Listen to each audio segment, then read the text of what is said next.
शिक्षकांवरील अशैक्षणिक कामाचं ओझं कमी करावं अशी मागणी वारंवार होतीये। याबाबत आज शालेय शिक्षण राज्यमंत्री पंकज भोयर यांनी विधान परिषदेत महत्त्वाचा निर्णय जाहीर केला। त्यानुसार परीक्षेच्या काळात शिक्षकांवर मतदान नोंदणी कर्मचारी म्हणून काम करण्याची सक्ती केली जाणार नाही। तसंच शिक्षकांकडील बीएलओचं काम कायमस्वरूपी रद्द करण्यासाठी लवकरच व्यापक बैठक घेण्यात येईल असं नामदार भोयर यांनी स्पष्ट केलंय।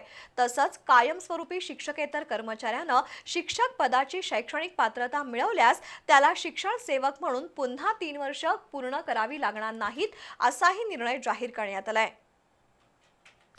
राज्य विधिमंडळाच्या अधिवेशनात आज विधान परिषदेत प्रश्नोत्तराच्या तासात विक्रम काळे, अभिजित वंजारी, ज्ञानेश्वर म्हात्रे या आमदारांनी शिक्षकांवरील अशैक्षणिक कामाचा प्रश्न उपस्थित केला।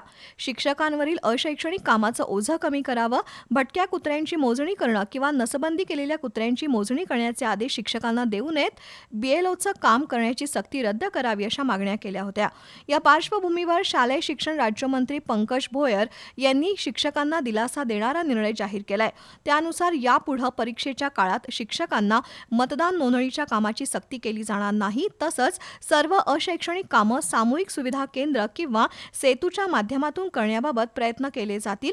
तसंच व्यापक बैठक घेऊन शिक्षकांकडील बीएलओचं काम कायमस्वरूपी रद्द केलं जाईल अशी माहिती नामदार भोयर यांनी दिली।